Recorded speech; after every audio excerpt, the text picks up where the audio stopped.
नमस्कार दोस्तों, एक बार फिर से मैं आपका हार्दिक स्वागत करता हूं अपने नए प्राकृतिक ब्लॉग में।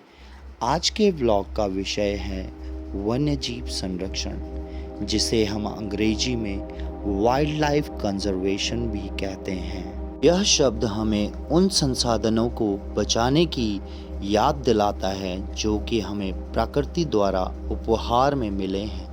वन्यजीव उन जानवरों को कहते हैं जो पालतू या समझदार नहीं होते।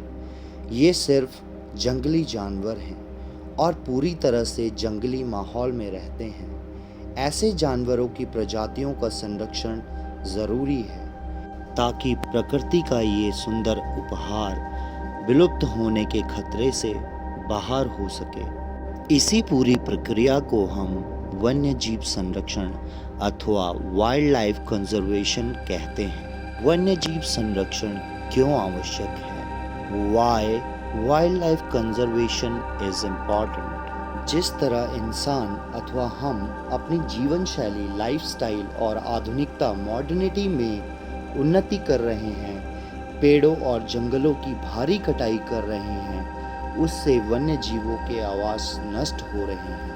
मानव जाति के विचारहीन कर्म वन्य प्रजातियों के बड़े पैमाने पर विलुप्त होने के लिए जिम्मेदार हैं। किसी भी वन्य प्रजाति को अपने आनंद के उद्देश्य से नहीं मारा जाना चाहिए।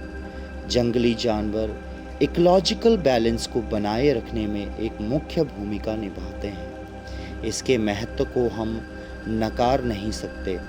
ऐसे कई फैक्टर्स हैं जो इनके लिए एक बड़ा खतरा है, जैसे बढ़ता प्रदूषण, तापमान और इसके कारण होने वाला जलवायु परिवर्तन, संसाधनों का अतिदोहन, निवास स्थान की हानि आदि वन्य जीवों की समाप्ति का मुख्य कारण है। वन्य जीवों के संरक्षण के लिए एक सकारात्मक दृष्टिकोण होना चाहिए। सरकार द्वारा पहले से ही संरक्षण उद्देश्यों के लिए काम कर रही कई नीतियां, योजनाएं और पहल जारी है। जनसंख्या विस्फोट और शहरीकरण के परिणाम हैं कि वनों को काटकर इसे इमारतों, होटलों या मानव बस्तियों में बदलने की गतिविधियों में वृद्धि हो रही है। इसके परिणाम स्वरूप जंगल में रहने वाले विभिन्न प्रजातियों के निवास स्थान में कमी आई है। उन्हें उन स्थानों को छोड़ना पड़ता है और नए आवास की खोज करनी पड़ती है, जो आसान नहीं होता। निवास स्थान की खोज, भोजन के लिए बहुत सारी प्रतियोगिताएं कई जानवरों की प्रजातियों के विलुप्त होने का मुख्य कारण है।